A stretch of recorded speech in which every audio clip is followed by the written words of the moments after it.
Right, so this is going to be a video about painting out on a cliff in a gale. I went to Bay, which is very beautiful, but the wind was so great I had to have guy ropes and pegs with and such to stop the easel blowing over and this camera blowing over. So there's I didn't manage to shoot any to the camera stuff on the day because it was just impossible. So the first part is going to be what I did on the cliff, and there's a few agonised bits of narration on it, but I'm not sure they're going to make a lot of sense. But anyway, we'll try and put it together so that you get an idea of what plein air painting is really like. It's not always a sunny day with tinkly music and you do a wonderful painting and everything goes well. Real painting on the spot is full of disasters and discomforts, but fun anyway, of course. So here we go. Here we are. We're at wonderful Kimmeridge, and it's blowing a gale, so I'm going to have to paint pretty quickly, briskly. And I'm just going to get the basics in. I'm truncating the headland a bit and stretching it up and moving a bit left just for the composition. So I'm going to block this in, then get the sky in as soon as I've done this. The sky is the biggest area, so I'm going to whack that in as quickly as I possibly can. It's very, very difficult conditions, but I'm just going to whack the sky in white. And it's got a bit of yellow in it. Well, it has now because I picked some up by accident. Anyway, right, here we go. Right, so that's all in.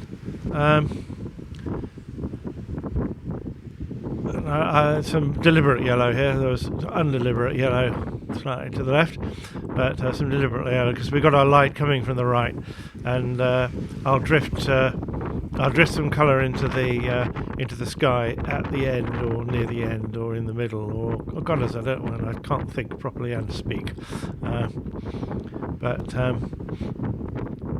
that's all my sky stuff in, and now I'll try and get the headland established next, I think, and I want to get the basic tonal shapes in as briskly and as quickly and as broadly as I can. No chance of making precise marks. The wind is just too much. Right, I've got to get these some of the greens and warm. They're warm, very warm greens. This is going to have a yellow highlight on, ochre highlight on top. But for now, it can go. This is the base. It's always easy to paint light onto dark in oils. So I put everything in a bit too dark, and I'm not sure I'm going to be able to talk throughout this. It's very, very challenging. So the easel is all guyed down, and we might see the whole lot go over, which are very fun for the video. So anyway,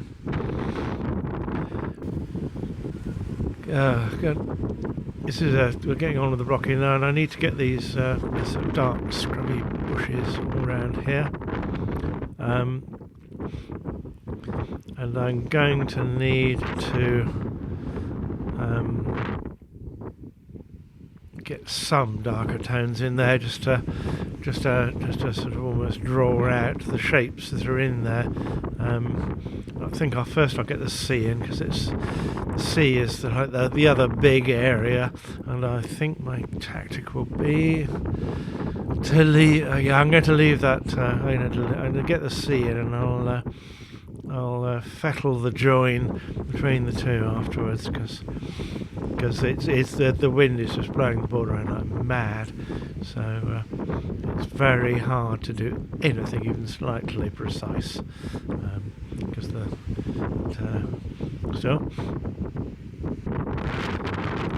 God, right, that's all that sea in. That took longer than I thought. almost impossible to paint. It's on the verge of being impossible, but still stagger on.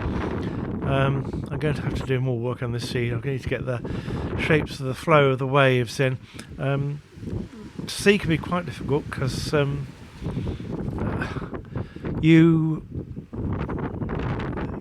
because it's changing all the time. You sort of think you can't paint it, but it repeats. It goes through the same cycles again and again, and the same arrangement will be along again in a couple of minutes.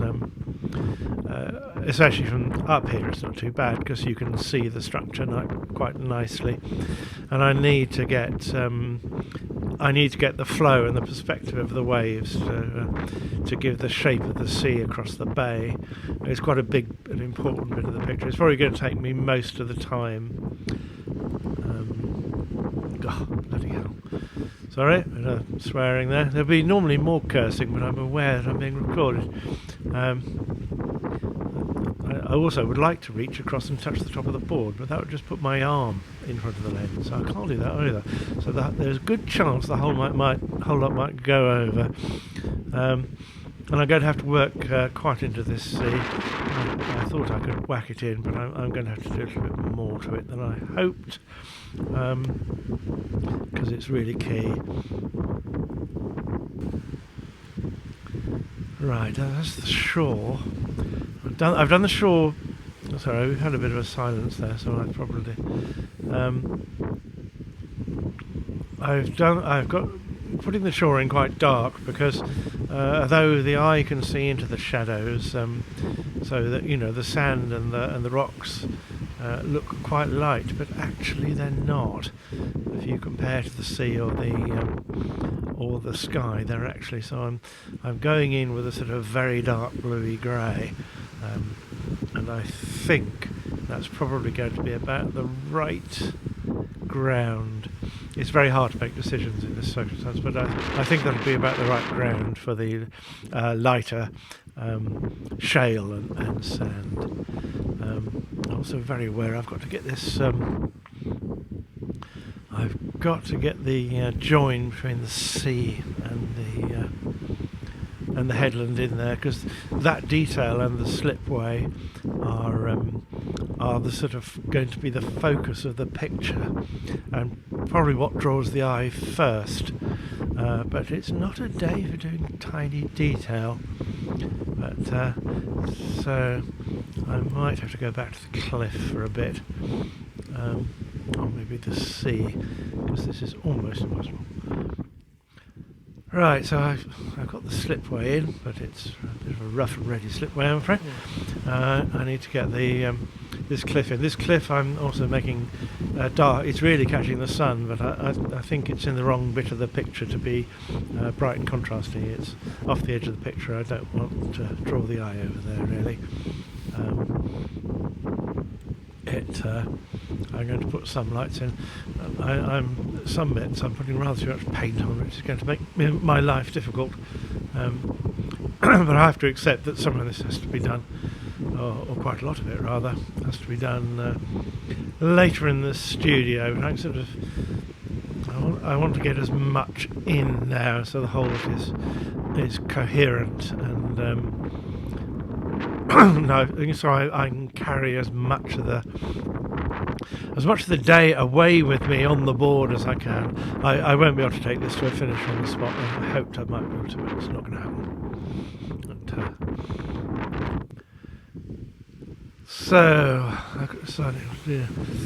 I need to get the shapes of these cliffs in.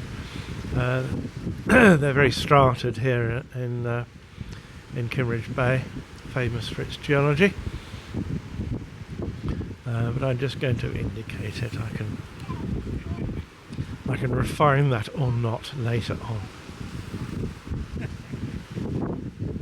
There's only so much you can do on the spot in such circumstances. and I've moved on to the rigger now to get some of the shapes and lines. The rigger makes quite nice marks if you drag it sideways. That sort of marks that fill in a bit which could be anything. I'm going to have to strengthen some of the stuff on this headland as well. It has quite the shapes of these trees, and that I'm going to have to refine later.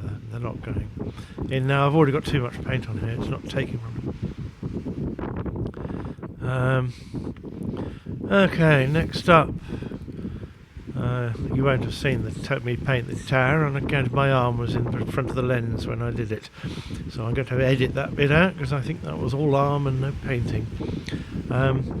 Still, on the plus side, the whole lot hasn't gone over. Now, this shadow down the hill from the tower is rather lovely. It's one of the things that actually attracted me to doing the picture, because the scene behind me is rather nice into the light. I'm not sure if it's not better, but too late for that now. I've got to struggle on with this. But the shadow is lovely.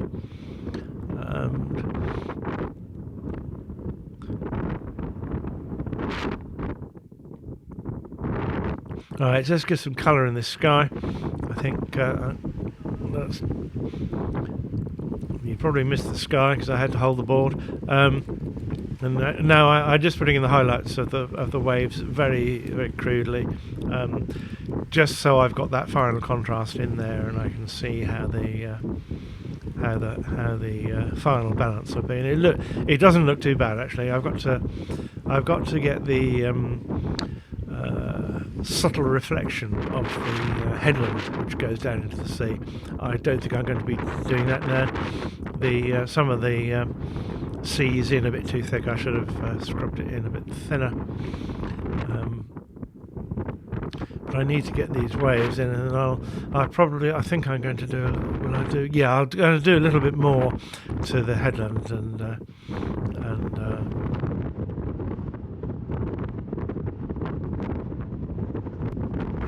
Risky, especially if I get a big breeze at the wrong moment.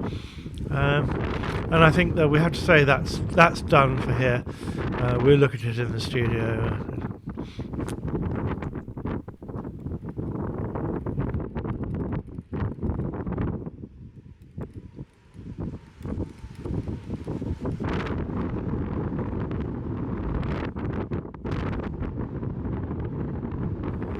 Okay, so here we are.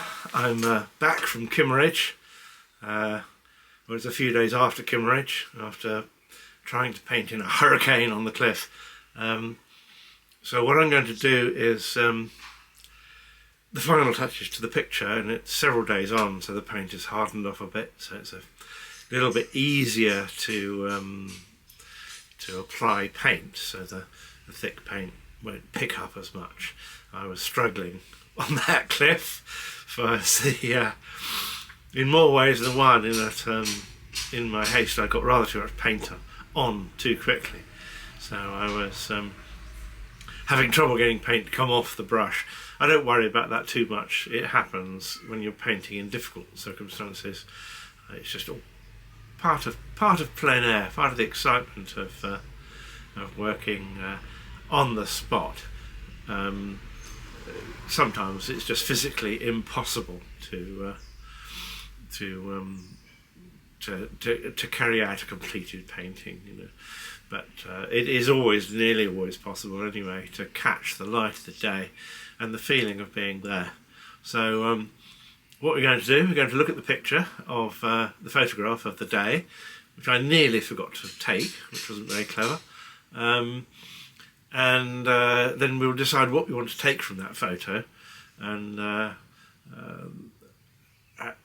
we don't want to take too much. We want to just take enough to fill in the gaps of what we didn't manage on the day, and leave as much of what we did do on the day there as possible, because that'll carry the mood of being there and enjoying the full discomfort of trying to work on the spot in a gale. Okay, here we go.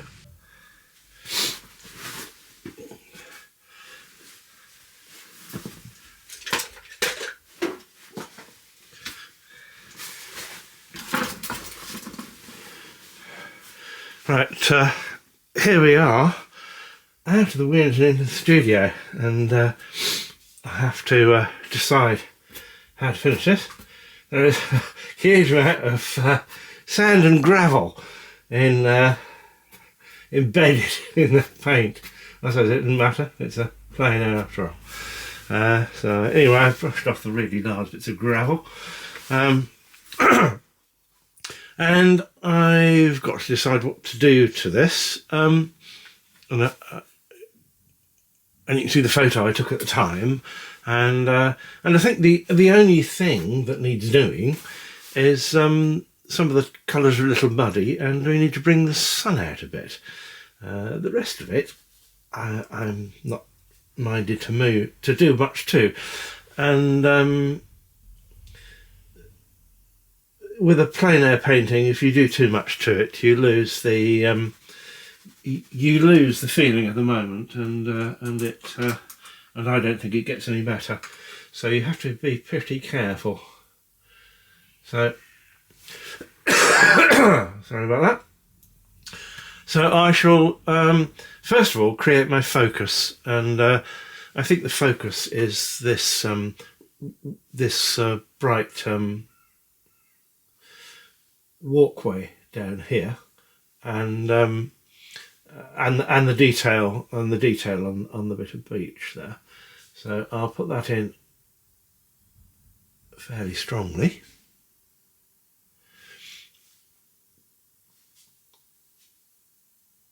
And sort of less strongly as I go away. And the important thing is to do your focus first. Get your focus working, because you need a focus to build the rest of the painting around. And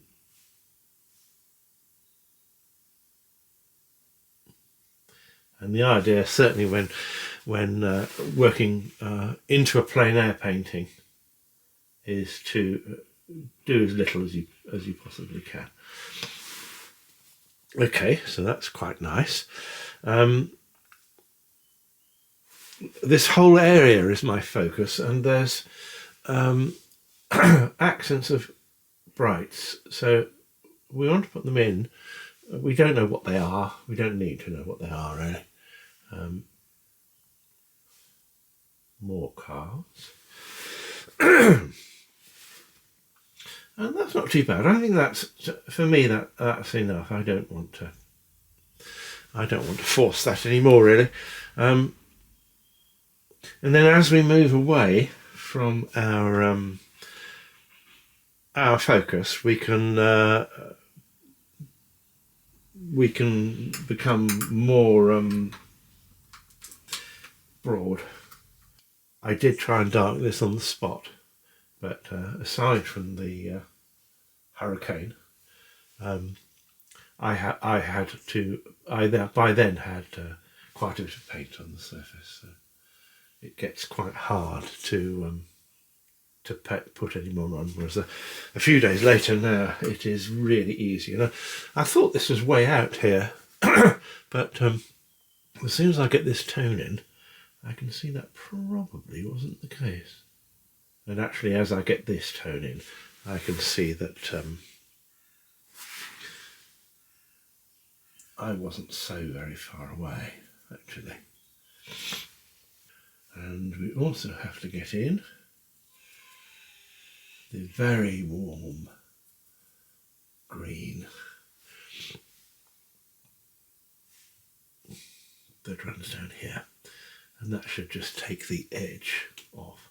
And I don't really want to mess with anything outside this area. I think this is enough for this. So that's established. This warm green continues over here, and it is really, really warm.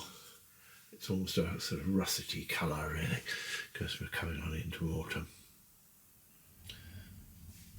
But there is that bright on there. I'm not convinced as to whether I should put that in.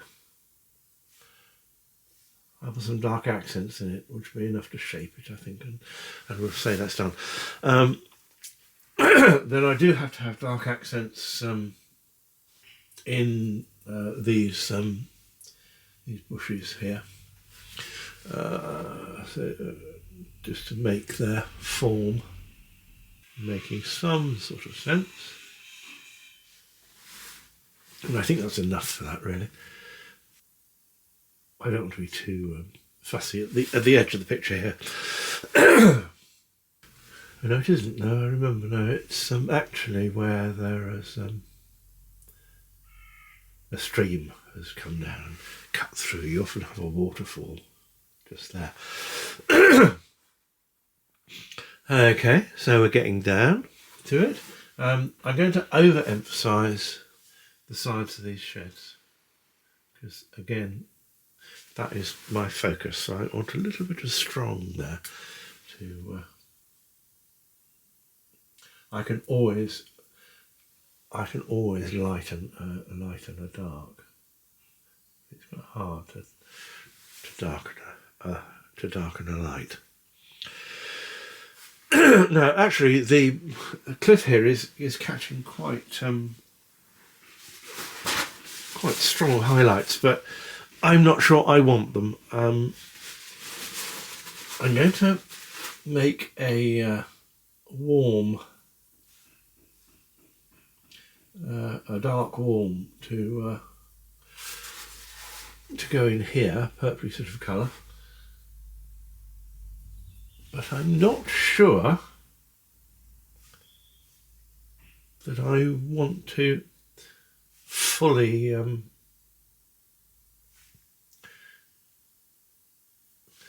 highlight the cliff, mainly because it's at the edge of the picture.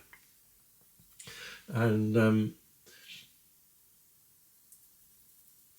I'm not convinced that I really want an emphasis there, whereas I do want an emphasis here.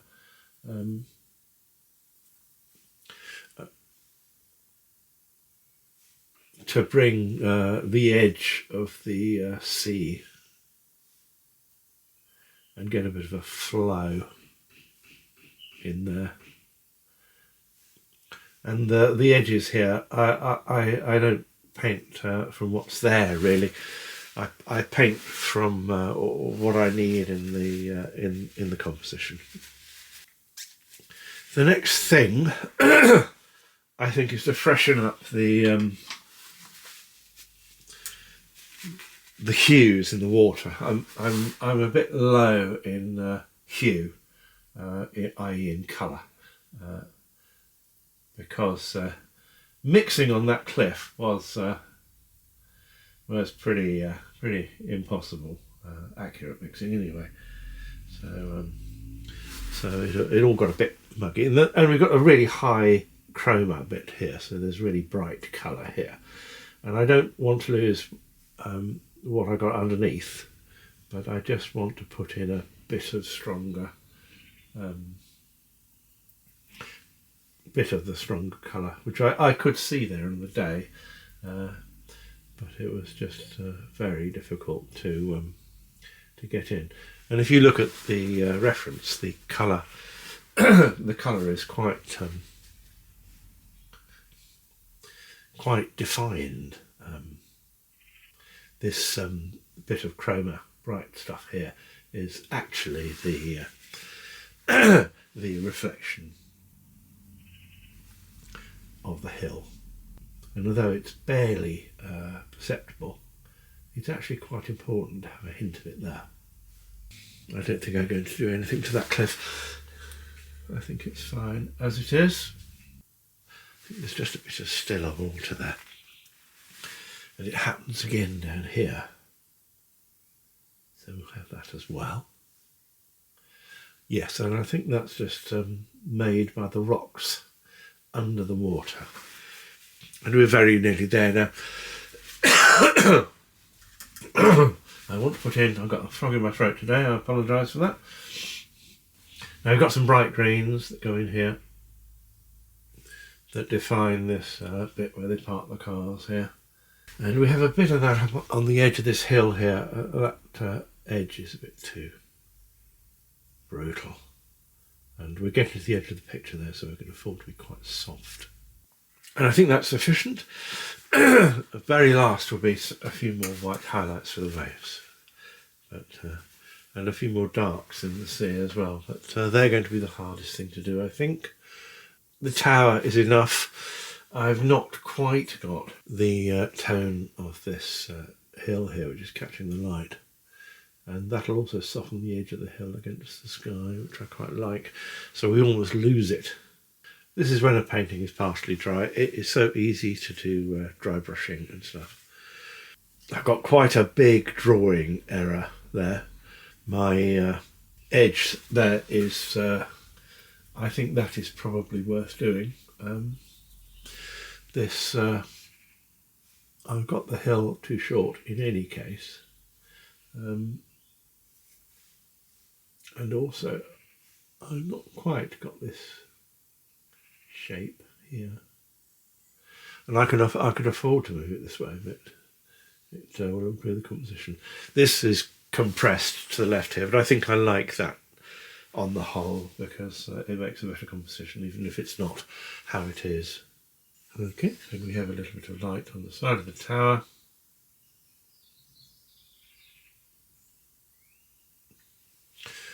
Which I will put in because it'll make it less strong, because it's a bit too strong for me. Right, I think that's fiddle enough. I won't fiddle with that anymore. And the only thing left to do is the bright hues down this edge here, and quite cool. And you can see, I think they run this down this line here, causing the edge of the reflection there. So this is really important and must go in. I'll bring some more definition with the darks, because there's this steely colour in there as well. But I do need this boundary. And I've got to have it down here to hold the right hand edge of the picture, to sort of support it, as it were. This is quite a nice part of the painting, as you can... And those purple colours in there, they are in there, and I think I'm happy with those. So we are literally left with the white highlights. So we want a bit of very clean white for that. I usually use a rigger to put the tone on. And you're putting it on impasto, so i.e. the paint makes a actual physical bead. And this is where there's rocks under the surface. So they tend to go in a line, and the eye is very sensitive to lines of stuff. It'll pick up the steps through there with very few hints. And I think that's nearly done. I don't think I want to overemphasise the foam and the breaking waves particularly. And I think we'll say that's done. More gravel. There we are, Kimmeridge.